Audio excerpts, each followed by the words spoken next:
Matthew, I think back to my experience, I was a product of divorced parents. They were divorced when I was very young. And so I lived on a time sharing plan as long as I can remember.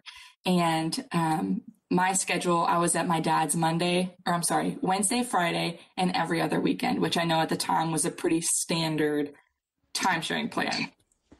But a little jumbled. Wednesday and Friday, that means you had these transportation issues because like you're with your dad and you're back with your mom and then you're back with your dad. Yes. So a lot of back and forth. So I'm excited to talk about this today because, as a child growing up with this schedule, it just was so normal to me. Right. There was really no other way of living with family other than, this transportation and exchange on an almost 1 to 2 to 3 day basis. So I'm excited now. Obviously, I am an adult and don't live that schedule anymore. But I'm excited to understand like the ins and outs of what it's like to decide the schedule, what decisions have to be made.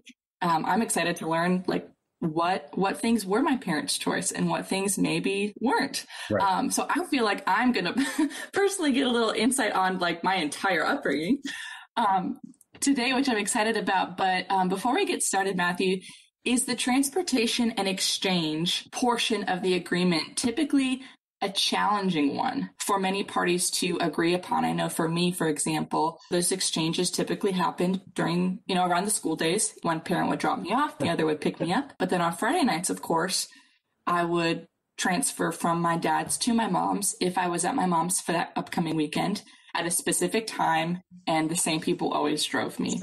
So is this decision-making process for many parties typically a challenging one? What is it like making these decisions with parties regarding transportation and exchange? So the transportation exchange, there's a lot of just standard stuff. The court has their own point of view, which is what I, as a mediator, always tell people that whenever you're negotiating any part of this agreement, you always have to be cognizant of what is the power of the court. Like, what would a court do?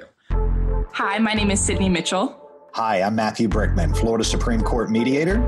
Welcome to the Mediate This podcast, where we discuss everything mediation and conflict resolution.